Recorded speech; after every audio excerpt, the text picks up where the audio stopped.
You're listening to another Ambitious Entrepreneur Network.com podcast, the voice for entrepreneurs and small business. Now, onto the show. Welcome to Business Women Australia podcast, the podcast for ambitious women who are serious about business success and leadership development, keen to increase their knowledge and skills. And welcome to another episode of Business Women Australia podcast. I'm your host, Anne-Marie Cross, brand and podcast strategist, also known as the Podcasting Queen. Now, my guest says establishing yourself as a voice in your industry through book publishing is one of the most powerful tools women can use to gain credibility, respect, and a voice at the table. She goes on to say, in fact, it may be one of the most powerful steps towards a better balance, especially in Australia's boardrooms and management in what we consider male-dominated industries. And joining me on today's show is Bev Ryan. Bev is a non-fiction book coach as well as a book production manager with career coaching skills, and she loves to work with self-determining professional and business women who have a desire to connect with their world in a meaningful and impactful way through publishing. Now, on today's show, Bev's going to share how establishing yourself in your industry, your voice in your industry through publishing a book is one of the most powerful tools you can use to gain your credibility, your respect, and even a voice at the table. Also, the confidence to see yourself as an author and gain clarity about what book that you could publish and for whom, as well as learn a little bit about the publishing process. It's logical, it has a timeline, and gain a deeper understanding that even you can do it, even if you don't yet know you can. So welcome to the show, Bev. Thanks for having me, Anne-Marie. That's a big announcement, isn't it?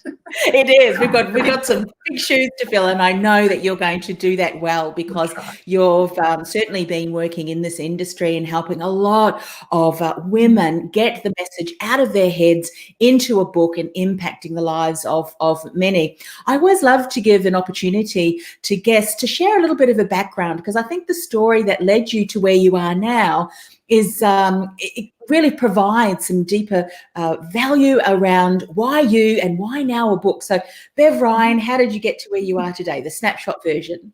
Well, the snapshot version was, I guess, finding my way into publishing. So, the career-changing moment or career-changing time in my life was when I knew I didn't want to teach anymore. There's a lot of women can relate to this, and a lot of men also, I acknowledge, in my mid-40s. And I really searched for that thing that I could do that really pulled on all of my talents, and I really had to identify those before I could even figure out what to do. So anyway, I discovered publishing. So my first step into self-publishing was to publish a magazine in 1997, and ironically called Work From Home, which is now a huge topic. So, but at the time it was really just the start of that trend, and I just discovered publishing to be a process which really called on lots of different skills, and the result of it was raising my profile, recognition, credibility, all of those things that I now hopefully help my clients to achieve. Thank you for sharing that, because often when we are, and I'm sure you have this time and time again, when you're working with a client and you ask them some question, what do you want to write about? And it's like, well, I don't know what I could possibly write about. I know that there's a message inside of me, but having you explain kind of the journey really depicts for us that that's something that we need to also look at too. What has led us along the path to where we are now today, and being able to get clarity certainly around that. You mentioned yourself that as you started to publish more, people started to recognize, see you as a credible expert, as someone that was, that had an authority and voice in that particular area. What were some of the things that we need to think about if someone is sitting there listening or watching today thinking, yeah, I do want to write a book. I've been talking about that for the longest time. Where is a good place to start? What should they start thinking about? Well, I think part of the wonderful part of processing is at the early stages, really it forces people to clarify what their main message is. And I'm sure, a lot of what I do with women is very similar to what you do with women with starting a podcast. I was even starting a business. So the clarity that women get when they have to decide, well, if I'm going to write a book, it's got to be around a certain topic. What's that topic going to be? How do I want the world to see me? What do I want to spend my time doing? Who do I want to spend my time working with? And the clarity that's necessary before they even start publishing is really beneficial. Yes. And if I just continue on there, and I'll talk about this later if you'd rather, but I just spent a day last week updating my website with the authors that I've worked with and the books they produced. So in that process, I had to do a little bio of the author and what the book's about. And that page on my website now, I was looking at it yesterday and thinking, my goodness, that page just shows other women exactly how a book could fit into their business. Yes. Because that's who I work with, is business women, professional women. And so in the process of deciding what book to write, those women have really made some big decisions about who they are, where they want to go, who they want to work with, and what do they want to be seen for. Yeah, I'm so glad that you said that. And that's something that I know in my work, and I know a lot of other people who are working with, we'll say, knowledge-based individuals. So they've got a body of knowledge, a body of expertise, and now they really want to impact the world in a bigger way. And of course, you can support them in getting that into a book. Not getting clarity around what's the goal in mind, where do I want to position myself, how is it going to impact the business? Because if they haven't done that, you hear a lot of people that, well, I want to write a book. If you want to write a book because it's a memoir, yeah, great, do that. But I think a lot of the people that you work with too are change makers, and they really do want to make an impact. And so you need to spend time.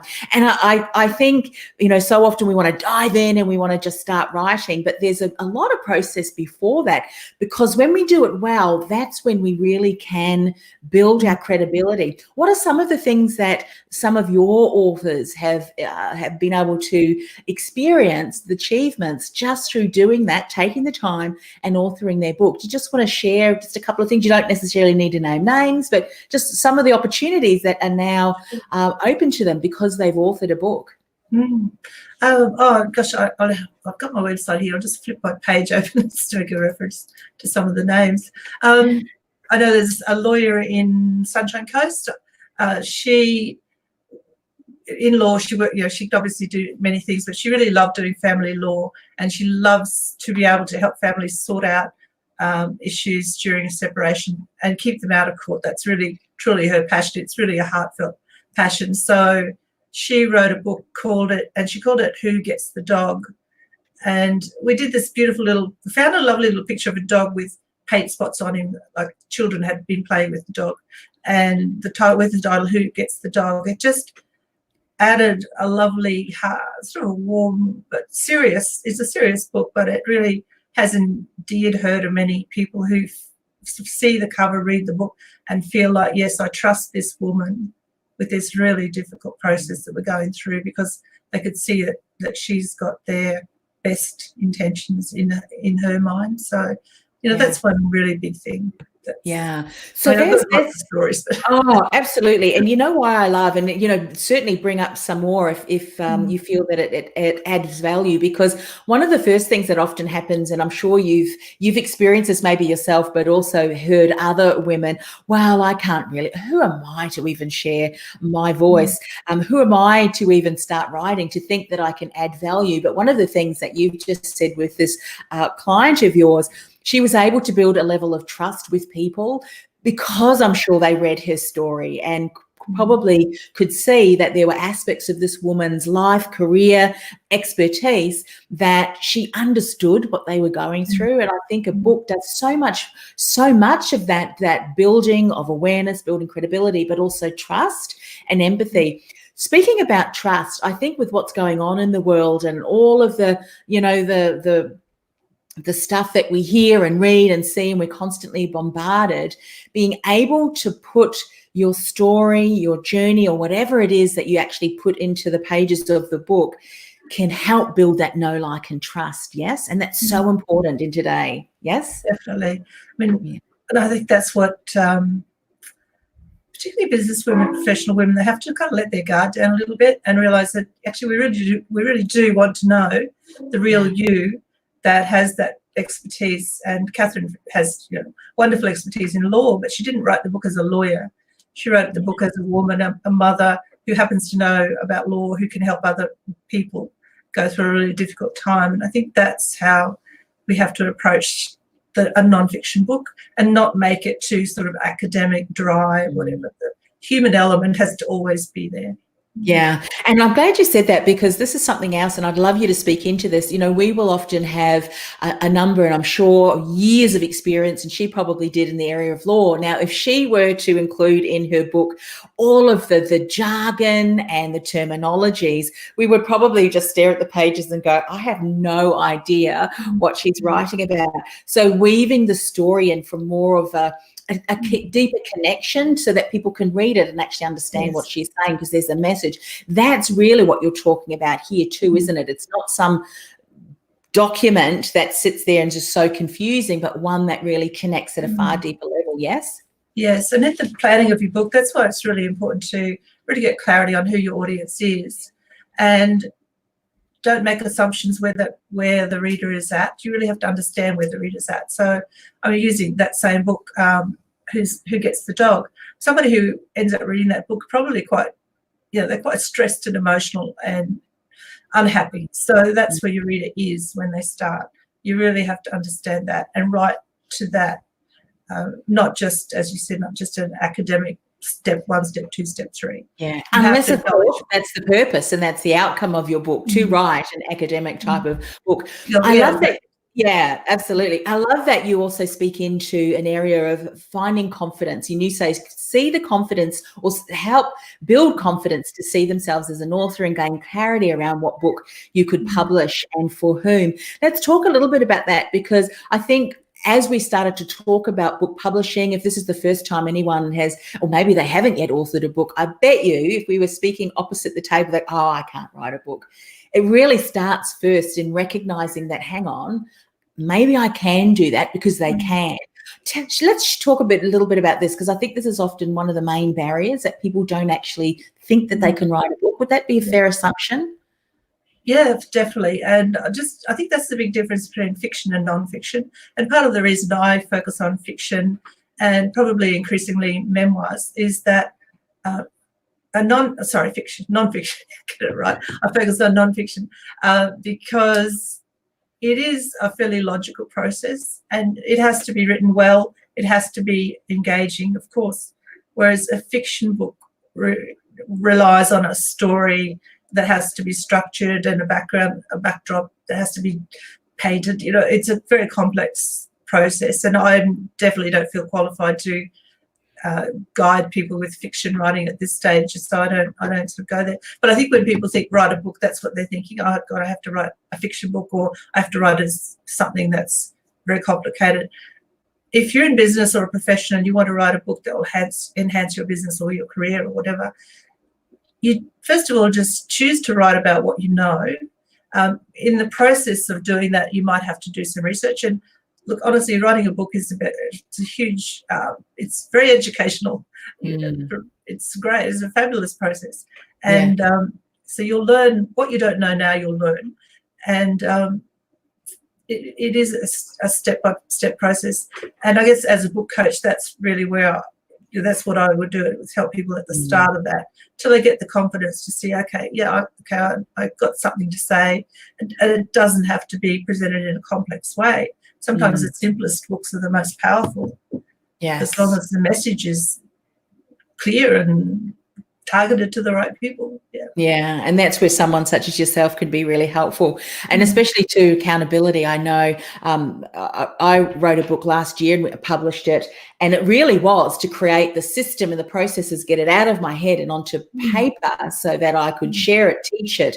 And as you say, it's a huge learning opportunity, because it enables you and forces you, if you will, to get a sequence, to make sure it's logical, to make sure that it is sequential and the steps make sense. And so let's share a little bit about the publishing process, because you say that it is logical and it does have a timeline. Share a little bit more about that, because sometimes we also have we assume certain things, but that's not necessarily correct when it comes to publishing a book. So share a little bit more about that too. Okay, so before I sort of drill down into the final part, I guess the easiest way for me to explain it, there's kind of 3 stages. There's this planning stage, which will take as long as you want to let it take, but you can get a book planned pretty thoroughly within a month or so. Then there's the writing stage. Now, you're the only person that's got control of the writing stage, but that relies on you setting deadlines, having accountability, finding a way to make yourself work through that process. So that's stage 2. Then stage 3 is the publishing stage, which is where you hand over your completed manuscript to an editor. So I generally advise people to leave about 3 months for that. And again, we're talking about self-publishing. If you were to work with a traditional publisher and they publish the book for you, they will take a lot longer. And that's one of the benefits of self-publishing. And so you've got control of that. It will happen faster. If you want to change something as you're going, you just change it. You don't have somebody else dictating what your cover's going to look like or whatever. So within that publishing phase, there's the editing, there's book cover design, there's page layout. So when your book cover and your page layout come together, then there's the production phase, which is printing. Many people still get print run done by a traditional printer, but they also look at putting their book online for Amazon sales. So generally about 3 months, I'd allow 3 months for that if you've got somebody guiding you through that and helping you sort it out. Yeah. So if you think of the typical author journey from, as you said, there's 3 stages: planning, writing, publishing, all going well, and we don't get stuck in that, procrastination, because I remember, I think my office was the cleanest, my drawers were the cleanest and all sorted when I went to write, because it was like, I think I need to go clean that. And I'm sure we've all had that people who've written a book. What would be a good timeline? I mean, I know that's as how long is a piece of string, but if you think back, do you have kind of is it 12 months? Is it 18 months? It's obviously depends greatly on what people have in their schedules, but 12 months is very doable. 12 months is something that won't stress you out too much. I really don't believe in putting people under stress too much. But if someone's got a clear timetable, they can definitely write a book in 1 or 2 months if they've got the time to do that. But then once they've done the writing phase, then, as I said, if they work with somebody else to help them produce the book, somebody else then takes it off their shoulders, but they're still involved very much in every decision-making process because they are the self-publishers. So the editor will do their work, but the author has to okay it, approve it, check it, all of those things. Same with design. So I think if somebody thought, well, I'll write a book in 2020, so we're up to April already, which I can't believe. It's doable if you've got time to put your head down and do some work. Yeah. And of course now we're in a almost like a forced break, aren't we, for many people? So now is a great opportunity to at least get the book idea out of your head. If I think back, and maybe just ask you, when you think back to the times where you were working with authors and around the planning and the writing stage, did you find when they did spend real solid time focusing on the planning, and I'd imagine that would include things like, well, obviously the book, the framework, the different chapters, and they started to get ideas into what I'm going to talk about, when they get clear on that, it allowed the writing to flow more because the structure was there. That helps, doesn't it? Yeah, definitely. Well, it kind of has to be there. Like if you're writing fiction or non-fiction, you kind of got to know where you're going. I know some fiction writers apparently don't really know where they may have an end in mind, but they're not sure how they're going to get there. But I think when you're writing non-fiction, you do need to have that sort of like the start, the direction you're going, and the end point. Now that may change as you write, but that's the point. If you never start writing, it's never going to happen. So be prepared to have a plan and a structure, but also be prepared to find out as you're writing that, oh, I need to add extra, or I need to move that around, or that doesn't make sense anymore. So it's always a work in progress. Yeah, absolutely. What would you say to someone then that is in the process of getting an idea out? And because some people really get stuck on that, some things that maybe some exercises that you've shared just to start getting that thought process rolling. The reason I ask that is that often we look at the end in mind, which is obviously to have this published book, and we, the credibility and everything, but to even have someone reach out to you and say, Bev, I really need your help. They're stuck because, there's certain things that they're very much fixated on. And some of those things may not even necessarily be true. I mean, you spoke about self-publishing and you spoke about going with a publishing house or something like that. Are there some typical misassumptions or mistruths that often even stop people from starting to get pen to paper or start to write down a framework because they just don't know that that's no longer true or it's no longer relevant? Are there some areas in that you want to share? Yeah, I think some people think they have to be a writer in order to publish a book. So they may not see themselves as writers, or they'll see other people, writers who've sold lots of books and think, well, I can never do that. Those same people started somewhere. They started where they are. And again, I'm not comparing non-fiction with fiction writers. And I think the other mistake sometimes people make with a non-fiction book related to their business is they think of it in terms of book sales. It's really not about sales. If you're going to measure your success as an author in the space that I work, in terms of book sales, you're probably going to be quite disappointed.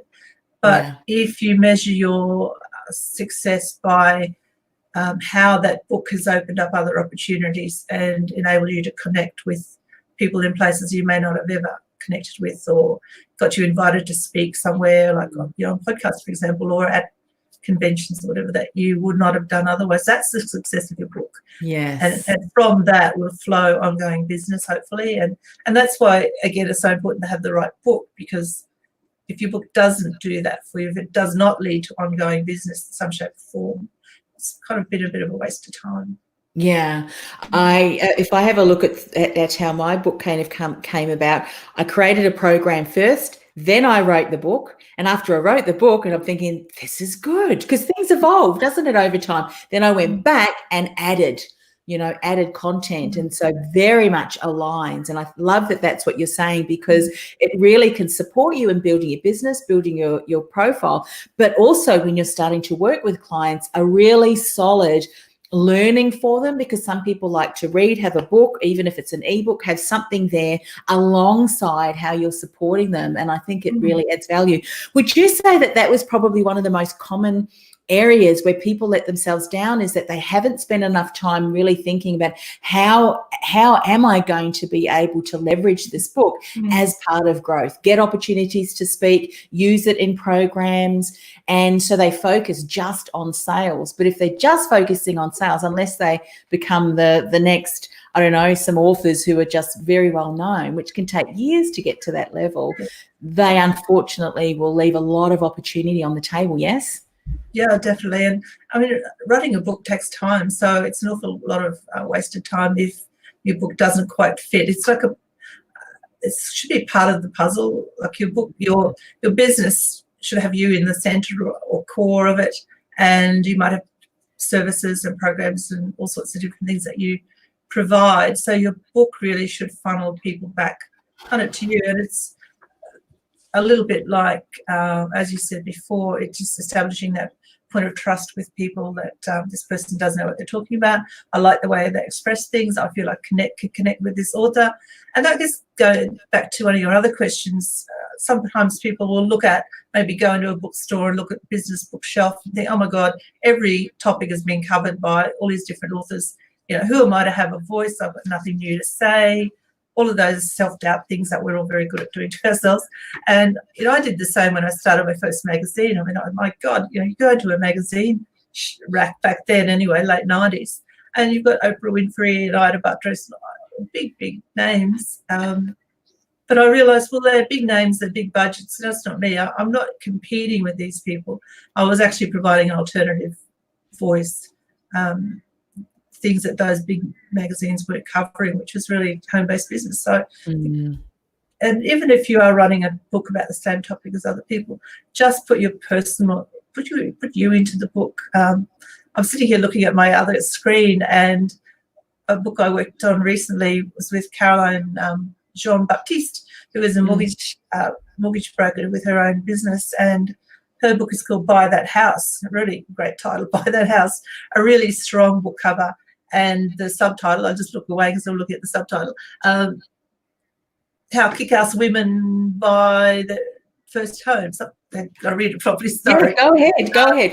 How Kick-Ass Women Make It Happen. That's it. That's how Caroline talks like that. She's a really high energy woman, and she's typical of the sort of women she loves to work with. She's a mum of 4. She's got herself financially sorted. She shares her own story in the book, which is really important because she was not always financially sorted. So she's writing a book for women just like her maybe 10 years ago. And what a better way for women to say, yeah, okay, she sounds like me, I can relate to this. I feel like I've gone a bit off track there, but no. What I love about that is that you've really confirmed what we're saying in the example with how that client is working and leveraging her book. So often I think this is really where it confirms what you said earlier, was you've got to get clear on what is the outcome that you want from your book. Are you wanting fame?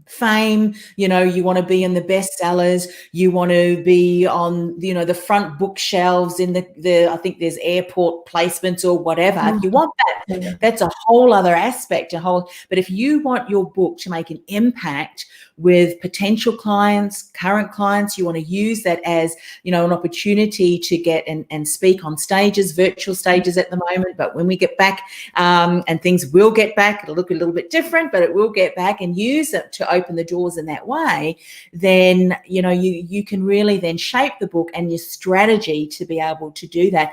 Let's just talk about, if you will, the difference between self-publishing and maybe going with a traditional publisher, because sometimes there's often thought around, well, I need to go with a traditional publisher rather than self-publishing because a lot of benefits. Whereas I believe, from what I've heard, and please correct me if I'm wrong, the author still needs to do a lot of platform building, and a lot more falls on you as the author than what perhaps many years ago the publisher may have done, a traditional publisher anyway. Do you want to speak a little bit into that? Yeah, definitely. The traditional publishing scene has changed a lot. I was never part of that, so I'm not speaking from that side of the industry, but because of the ease now for people to self-publish or to raise their own visibility through social media and whatever, it is very easy, or not easy, but it's possible for people to get a following under their own under their own steam. And publishers really interested in those people because those potential authors have done a lot of work themselves. So a publishing house can kind of check them out and see whether their message is clear. They've got an audience. There's potential for a publishing house to work with an author like that, and for it to be financially beneficial to all parties. And I think with a traditional publishing house, that's obviously their main concern is, are they going to make money out of it? So it's pretty competitive out there. It's not easy just to get straight for an unknown person to go straight to a publishing house. There are agents who will help make that happen, but still, if you've got a business or whatever, you have to have done a fair bit of work yourself before you even approach that as an option. We are living in such exciting times that, and dare I say it, and don't come back and comment to me if you are a publishing house or you're part of mainstream media, but the tools that as businesses now we have access to, we can build our own media platforms, our own TV studios, our own, get self-published. You have our own podcast. We can stream now and use a lot of the technology and build, I love the way you said, your own platform with your own audience who loves what you do, who resonates with what you stand for, and then who will absolutely want to read everything that you publish, who want to participate in the programs that you launch. And I think what you were saying earlier, we just want to re-emphasize that, is your book opens doors to working with clients, to speaking opportunities, what have you. And I think a traditional publishing house gets their revenue through sales of, sales of books, book sales.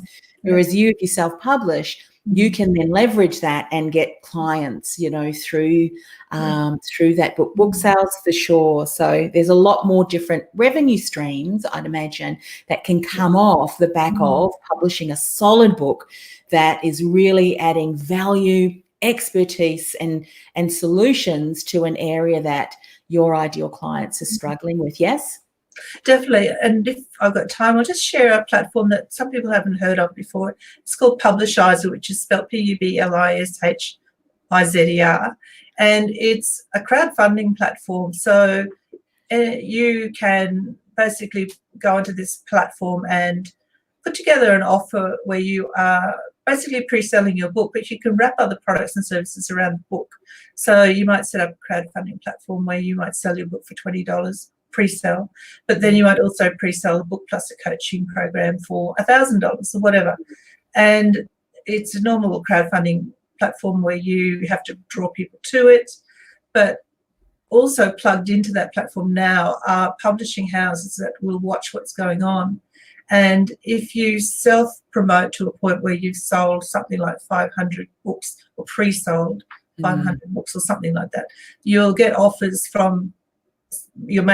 from publishing houses to come in and actually publish your book for you. Now, just on my podcast a week or so ago, I talked to an author who lives in Costa Rica, Emily Pereira, and she successfully crowdfunded her book, plus got a publishing deal out of it through that platform. So it's possible to do all sorts of interesting things. Yeah, absolutely. Fantastic. Well, I think we've covered almost every single topic and reason why, if a book is something that you've been thinking about, now is, no better time than to get pen to paper, to get fingers to the keyboard and get ideas ready to be able to work towards. So, Bev, share a little bit more about how people can reach out to you, find out about how you might be able to support them, please. Oh, thank you. Well, I published a book called Smart Women Publish. So I have a website with that name as well, smartwomenpublish.com. And there you'll find the book. And the book itself is it's a how-to book. Now, I've sort of had to write a book because that's what I help people do. So it's apart from being a useful book to help you with self-publishing, it's also kind of a model that you could use to see how it's put together. And I've got book coaching services, all sorts of things. So it's all there on that one website. My podcast is on that website as well. And I think you'll find some of those really interesting. Yeah, fantastic. Well, look, thanks once again for coming on the show. And who knows, next time we catch up, there may be lots of other women who have stepped out and become authors and certainly impacting the world in a much bigger way through their books. So thanks once again for coming on the show. Oh, thanks for having me. Thanks so much.